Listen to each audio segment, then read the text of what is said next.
Students, आज हम जल्दी से वाइवा क्वेश्चन की भी एक अंडरस्टैंडिंग ले लेते हैं। किस तरीके से अगर आप एग्ज़ाम दे रहे हैं, चाहे वो प्लेसमेंट का एग्ज़ाम हो, चाहे वो इंटरनल एग्ज़ाम हो, चाहे वाइवा एग्ज़ाम हो, तो आपको इस तरीके से कुछ क्वेश्चन ज़रूर फेस करने पड़ेंगे। तो सबसे पहला क्वेश्चन आज हम देते हैं कि राइट डेफिनेशन ऑफ क्लास या एक्सप्लेन डेफिनेशन ऑफ क्लास या ब्रीफ डेफिनेशन ऑफ क्लास, किसी भी तरीके का क्वेश्चन आपसे पूछ सकते हैं। तो आपको क्या इसका जवाब देना है? आपको इसका जवाब देना है कि ये class nothing but is a basic building block और a blueprint of an object oriented language such as, ये क्या है? It is a template that describes the data and behavior associated with instance of that class। तो ये आपको समझाना है अपने एग्जामिनर। उसके बाद थोड़ा और पोलाइटली वे से हमें बोलना पड़ेगा कि as soon as a class is initiated, an object is created। जब तक क्लास इनिशिएट नहीं होगा तब तक ऑब्जेक्ट क्रिएट नहीं हो सकता है। That looks and feel like other instance of the same class. जो भी ऑब्जेक्ट क्रिएट होगा वो दूसरे ऑब्जेक्ट जैसा ही बिहेव करेगा।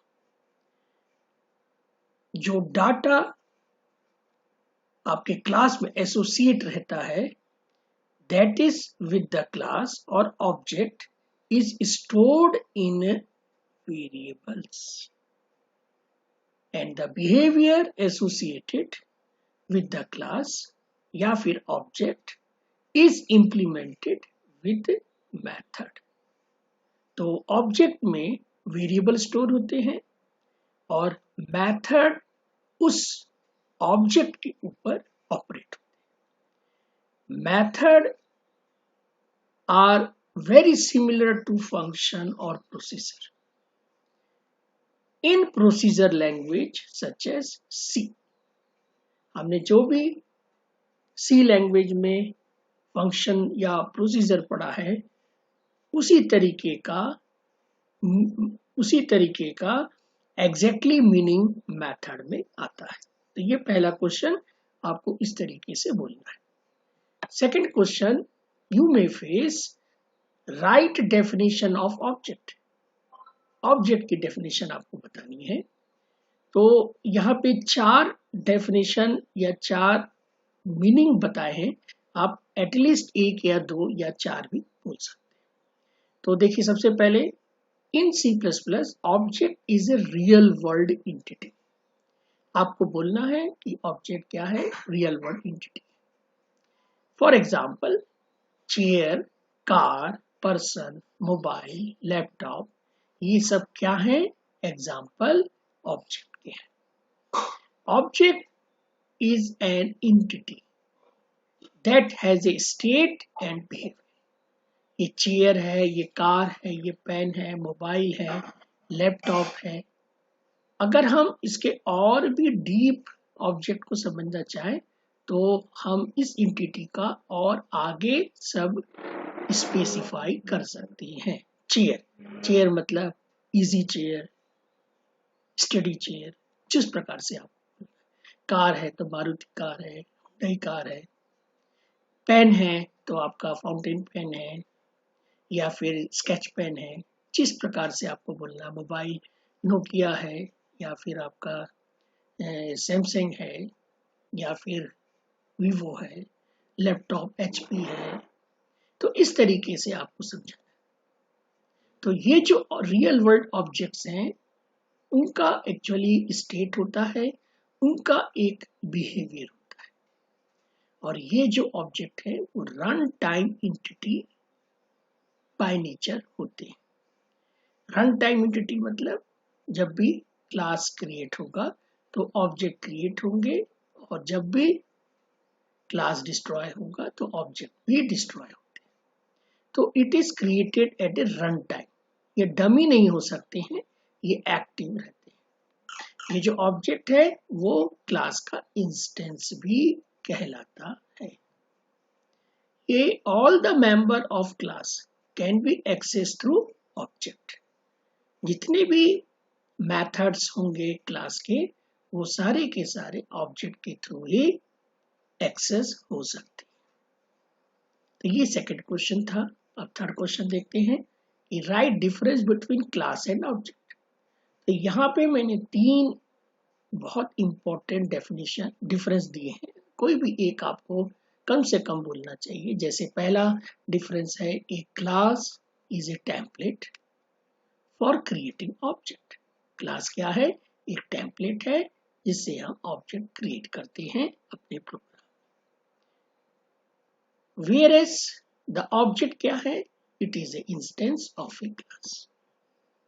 अगर आपको दूसरा भी याद रहे तो बहुत अच्छी बात है, आप उसको बोलिए कि क्लास एक लॉजिकल एंटिटी है, while ऑब्जेक्ट क्या है? Physical entity. तो क्लास क्या है? एक हमारा थॉट है, लेकिन ऑब्जेक्ट क्या है? ये हमारा इम्प्लीमेंटेशन है। अगर तीसरा आपको बहुत अच्छे से याद रहे तो बहुत अच्छी बात है। तो आप इस तरीके से बोल सकते हैं, a class does not allocate memory space. ये तो सभी को पता होगा कि जो क्लास है वो डमी होता है, वो मेमोरी स्पेस एलोकेट नहीं करता है। लेकिन on the other hand object allocate the memory space. क्यों? क्योंकि ये फिजिकल एंटिटी है। अब हम देखते हैं चौथा question, right difference between the attribute and method. हर क्लास के अंदर 2 इंपॉर्टेंट टर्म्स होंगे, एट्रीब्यूट होगा, मेथड होगा। तो एट्रीब्यूट क्या है? Attribute are the features of the object. Object के फीचर्स होते हैं, उसे एट्रीब्यूट कहते हैं, या फिर इसको हम नॉर्मल लैंग्वेज में वेरिएबल भी बोलते हैं। फॉर एग्जाम्पल मैंने लिखा इंट x, y, ये मेरा एट्रीब्यूट हो गया x और y। ये फीचर्स हो गए इस ऑब्जेक्ट के। अब इस ऑब्जेक्ट को मुझे इस फीचर्स को ऑपरेट करना है, तो किस तरीके से करेंगे? तो मेथड बनाना पड़ेगा। तो method are the operations. Method हमारे पास जो भी होते हैं वो ऑपरेट होती हैं। ये एक्टिविटी है ना, this methods are also known as a activities performed by that object defined as a function in the class. तो क्लास में जिस प्रकार से ये डिफाइन हो जाते हैं, तो ये एक्टिविटी या ऑपरेशन के तौर में मेथड कहलाते हैं।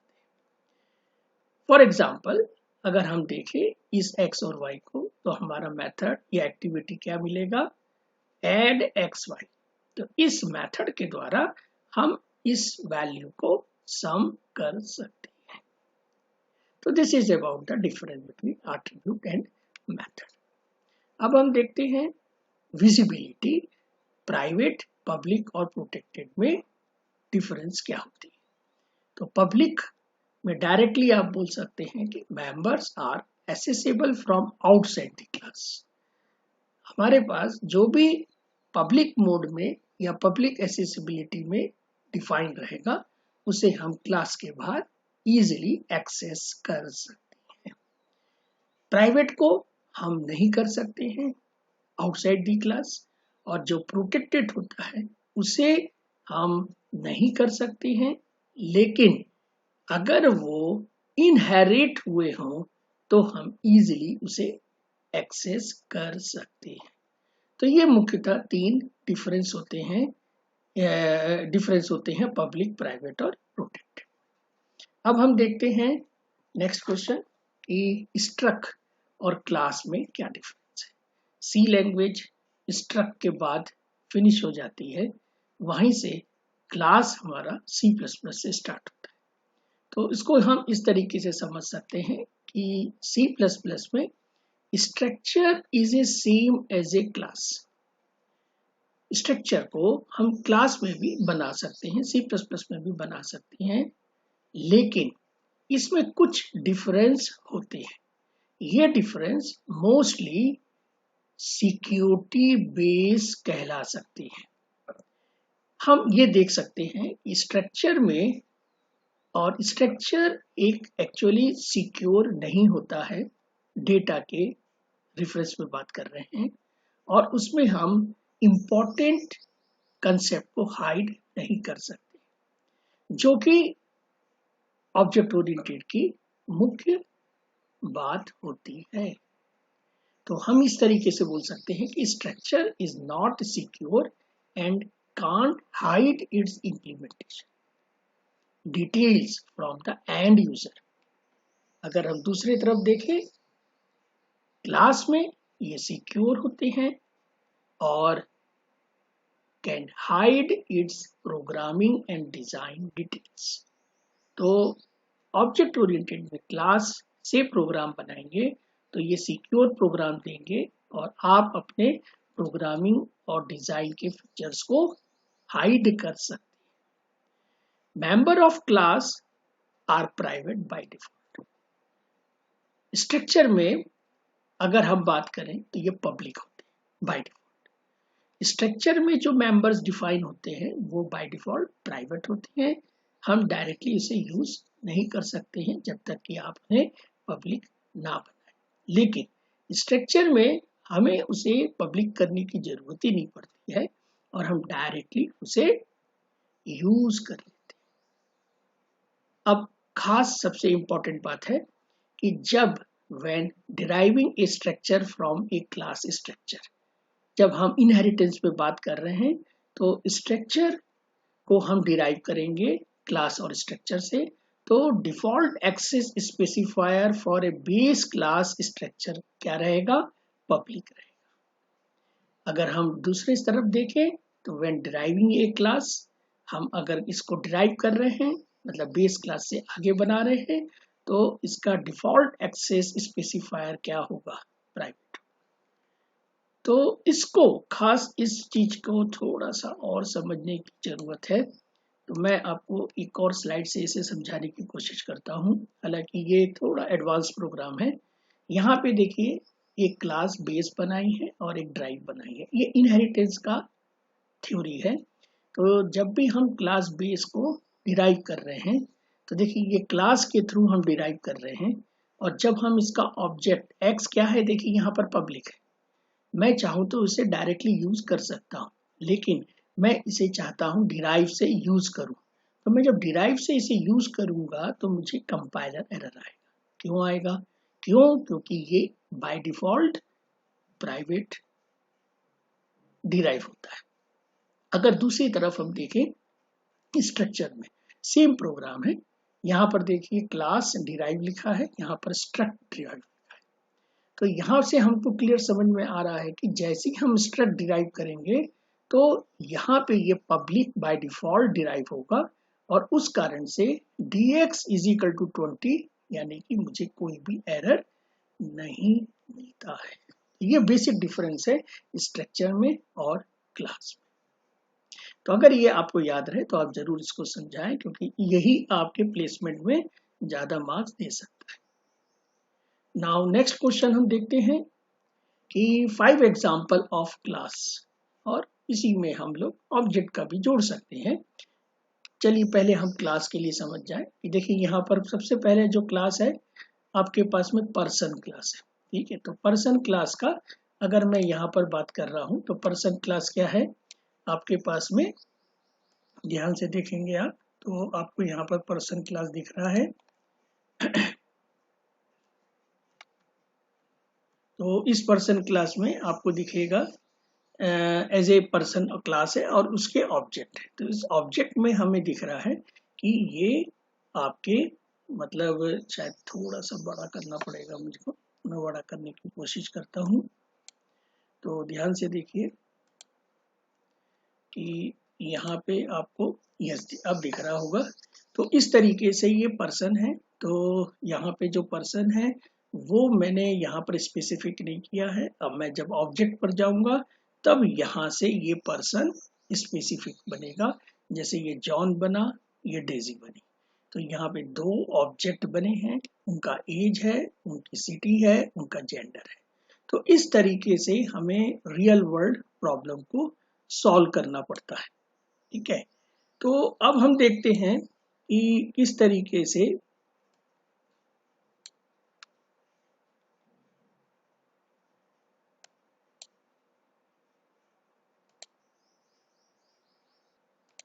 अब हम आगे देखते हैं। दूसरा क्लास हमें दिख रहा है यहाँ पर एनिमल क्लास, और यहाँ पे उसके ऑब्जेक्ट दिख रहे हैं। एक डॉग दिख रहा है, एक कैट दिख रहा है, एक काउ दिख रहा है। तो ये एनिमल क्लास है, एनिमल क्लास के ये आपको ऑब्जेक्ट दिख रहे हैं। मोबाइल हमारे पास क्लास है, उसका हमको अगर ऑब्जेक्ट बनाना है तो सैमसंग बना सकते हैं, नोकिया है, आईफोन है। अब इसको टेबलर फॉर्म में देखिए, थोड़ा सा और मैं एक्सप्लेन करने की कोशिश कर रहा हूँ कि यहाँ पे मुझे जो सबसे पहले वाले रेक्टेंगल बॉक्स में है, ये सारे के सारी क्लास के नाम है। स्टूडेंट एक क्लास का नाम है, सर्कल क्लास के नाम है, स्कोर प्लेयर ये क्लास का नाम है, कार स्कार ये क्लास का नाम। तो इस तरीके से हम क्लास के नाम रियल वर्ल्ड में बनाते हैं, और उसी से रिलेटेड आपको बनाना है मेथड के डेटा टाइप। तो ये डेटा मेंबर आपको इस तरीके से बनाना है, ये स्टैटिक एट्रीब्यूट बनेगा आपका, और डायनेमिक बिहेवियर बनाने के लिए आपको मेंबर फंक्शंस बनाने पड़ेंगे हर एक ऑब्जेक्ट के। ठीक है, तो यहाँ पे हमें दिख रहा है कि जैसे स्टूडेंट है, तो स्टूडेंट का जो भी स्टैटिक एट्रीब्यूट बनेगा वो नाम बन सकता है, एज बन सकता है। इसी तरीके से उसका गेट नेम हो सकता है, गेट जीपीए हो सकता है, ये स्टूडेंट की बात हो रही है। इसी तरह सर्कल को अगर मैं क्लास मान रहा हूँ तो उसका रेडियस होगा, उसके कलर होंगे, मैं यहाँ पर रेडियस असाइन कर सकता हूँ, उसका एरिया भी फाइंड आउट कर सकता हूँ। इसी तरह स्कोर प्लेयर है, इसमें किसी भी प्लेयर का नेम होगा, उसके नंबर होंगे, लोकेशंस होंगे, फिर रन कितने बनाए हैं, कितना जंप्स है, कितना किक बॉल्स हैं, ये इस तरीके से हम उसका और डिस्क्रिप्शन दे सकते हैं। इसी तरह कार है, तो उसके जो एक्टिव जो स्टैटिक में एट्रीब्यूट्स हैं वो प्लेट नंबर है, देन उसका लोकेशंस है, उसकी स्पीड्स है, फिर वो कैसे मूव होता है, कैसे पार्क होता है, कैसे एक्सीलरेटिंग कर रहा है, ये सारी चीजें हम उसके डायनेमिक बिहेवियर से कर सकते हैं। तो इस तरीके से हम किसी भी एग्जाम्पल को समझा सकते हैं। अब हमें 5 एग्जाम्पल ऑफ ऑब्जेक्ट देखना है। तो देखिए 5 एग्जाम्पल ऑफ ऑब्जेक्ट कैसे होगा। आप डायरेक्टली बोल सकते हैं कि पेंसिल, ये एक आपके लिए क्या है, रियल वर्ल्ड एग्जाम्पल है। एप्पल है, बुक है, यहाँ पर बैग है, ये बोर्ड है, ये एक तरीके से आपके ऑब्जेक्ट है। और भी इसको स्पेसिफाइड ऑब्जेक्ट बनाने के लिए, जैसे यहाँ पे मैं बोल सकता हूँ it is a lion, elephant, है ना, यहाँ पे आप इसको बोल सकते हैं, इसके नाम लेके बोल सकते हैं। तो इसको मैं बोल सकता हूं कि ये मेरे स्पेसिफाइड ऑब्जेक्ट्स हैं। लास्ट एग्जांपल मैं आपको दे रहा हूं कि अगर आपको बोला जाए कि 5 एग्जांपल एट्रीब्यूट और मेथड के देने हैं, तो आप किस तरीके से देंगे। जैसे इन रियल लाइफ में बात करें तो मारुति कार जो है, सपोज करिए ऑब्जेक्ट है किसी कार क्लास की, तो इसके एट्रीब्यूट क्या हुए, वेट हुआ, कलर हुआ, और इसके मेथड क्या हुआ, ड्राइव और ब्रेक हुआ। तो इस तरीके से हमें एग्जाम्पल बनाने हैं। रेक्टेंगल, ये एक क्लास शेप का ऑब्जेक्ट है। इस रेक्टेंगल शेप ऑब्जेक्ट में विड्थ हो सकता है, लेंथ हो सकता है एज ए एट्रीब्यूट, और मेथड हो सकता है जैसे गेट एरिया ऑफ शेप। इसी तरीके से रामा एक पर्सन का नाम है जो कि क्लास पर्सन से बनाया गया है।